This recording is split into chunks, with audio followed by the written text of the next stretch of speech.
This video is for KAAC clients and will guide you through operating SlamIn during a quick recall match. At various points in the video, I'll point out new 2.0 features for those of you who have used our earlier version. We assume that you've already reviewed the video for setting up a KAAC match. When you're ready to play your match, click play. This is the new SlamIn 2.0 play screen. You see team score boxes in the middle of the screen.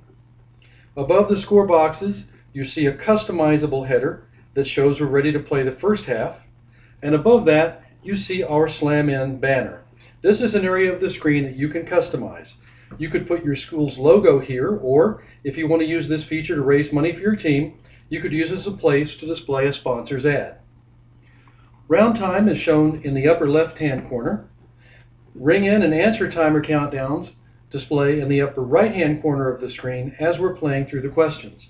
At the bottom of the screen, above the gray line, you see the play button, which you'll click on as the moderator starts to read each question. Below the gray line, you see several controls: ring in test, subs and setup, timeout, edit score and timers, end round, and last but not least, switch sides. We'll use each of these in this video, starting with ring in test, which you can access at any time. When you click ring in test, we're ready for someone to ring in, and when they do, you see and hear what you'll experience throughout the match. Team 1, Player 1. After one player rings in, click Continue Ring in Test until everyone has tested their buzzer or slammer. I'll do that one more time. Team 2, Player 2. When you're finished with your ring in test, click End Ring in Test. For quick recall, SlamIn knows that we start out with a toss-up.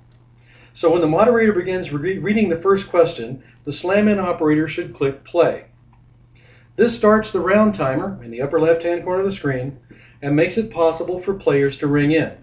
You, as the operator, don't need to do anything more until the moderator finishes reading the question or someone rings in, whichever comes first. Let's assume the moderator has finished reading the question, so we'll click Start Ring In Timer. This begins the ring in timer countdown in the upper right-hand corner of the screen. Team 1, Player 1. When someone rings in, we see and hear that player's announcement, and we wait to hear how the moderator judges their answer. Let's assume that it's right. Under quick recall rules, that team earns 1 point, and SlamIn gets ready for the reading of the bonus question that they've earned. When the moderator begins reading the bonus, click play. As you can see, SlamIn knows which team is in control and gives you right and wrong buttons to use when they give their answer. If the controlling team hasn't given an answer before the moderator has finished reading the question, click Start Answer Timer to start the answer timer countdown. Let's assume they answer incorrectly, so we click wrong. The bonus automatically bounces back or rebounds to the other team. Let's assume they answer correctly, so we'll click right. And now we have a tie score 1-1, and it's time for the next toss-up. On this toss-up, let's once again assume that the moderator finishes reading the question, and we click Start Ring In Timer, which begins the ring in timer countdown. This time, when someone rings in, Team 2, Player 2. let's mark their answer wrong. And you'll see that SlamIn resets the ring in timer to its original value before resuming its countdown. As you just heard, the ring in timer expired. And if the ring in timer gets to 0 before someone rings in, SlamIn gets us ready for another toss-up and keeps the round timer running as it should. Just click play again when the moderator starts to read another toss-up. Now, what if, after the moderator has said question, a player sneezes and hits a buzzer by mistake? Team 2, Player 2. If your rules allow it, just click undo to remove that ring in and continue with reading the question. Note that you might also want a few seconds back on the clock in that case, and we'll show you how to do that in just a few minutes. On the other hand, if something goes wrong during the reading of the question, for example, if the moderator inadvertently gives a clue to the answer while reading the question, click End Question to throw that question out. Clicking End Question does stop the round timer until we click play again. That's about all there is to it. You only need to click on a few clearly labeled buttons to operate SlamIn, and it does all the rest for you. By the way, it's even easier to operate SlamIn using keyboard shortcuts than using the mouse. For example, spacebar will start a question and also start a timer.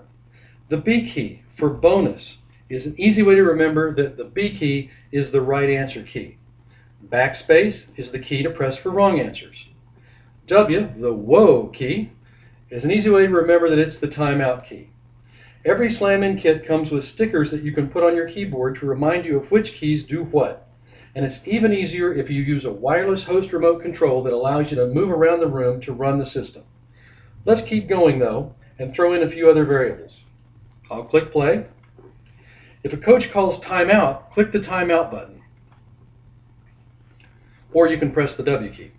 This stops the round timer. If you just want to stop the clock, you can cancel and the round timer won't start again until you click play again. You can also select a preset timeout from the menu because Slam-In knows that you have several kinds of timeouts in Quick Recall. Let's choose a 60-second timeout and substitute a player.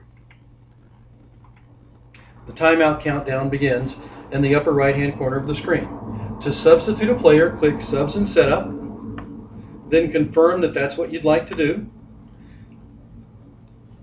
And then on the main setup screen at the bottom, use the drop-down menus for each team to insert the new player into the match. We'll swap out our first player just to show you how this is done. So I'll put in Scott for Brenda. When you're ready to return to your match, click the Resume button. The timeout is still going on, so if you're ready to go, click End Timeout. At this point, it's probably appropriate to do another ring-in test to test the new player's buzzer or slammer. Another thing you might need to do is adjust the round timer in case a few seconds burned off the clock before you hit the timeout button. To do that, click the Edit Score and Timers button. This dialog box lets you make that adjustment. For example, if I want to put 3 more seconds back on the round timer, I can do that here. But there are other things that I can do here. I can also adjust the score just by typing in new scores here. For example, if we feel that the other team was inadvertently charged a wrong answer when it should have been right, I can add a point here. If I also need to have them play a bonus question that they would have earned had they gotten the toss-up correctly, then I can click on a radio button here to give them control of the bonus that we might play next. So after clicking OK,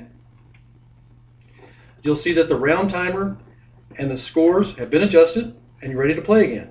Now if you need to play that bonus for Team 2, all you do is click the question type drop down and choose bonus. And we're ready to play. When the round timer expires or you've read all the questions you have, click End Round. This writes a summary score into Slam-In's electronic score sheet, which we'll show you in just a bit. And I'll confirm that we do want to end this round. At this point, you might click Subs and Setup again to make player substitutions, and then click Ring In Test again to test their buzzers. But when you're ready to start the second half, click Start Round. This resets the round timer and gets us ready to play again and marks it for the second half. If you want to switch sides, click the Switch Sides button. It's that easy. Play the second half the same way as the first. When you're finished with the second half, click End Round. If there's a tie score, Slam-In will flag this condition and you'll be asked what you want to do, end the round or break the tie. If you want to play a tiebreaker, you'll choose Break Ties from the dialog box and continue playing. But if we don't have a tie when we end the second half, we're asked if we really want to end the match, and we'll confirm that. At this point, our match is marked Match Over, and our electronic score sheets are ready for review. Thank you for reviewing this tutorial on operating Slam-In for Quick Recall.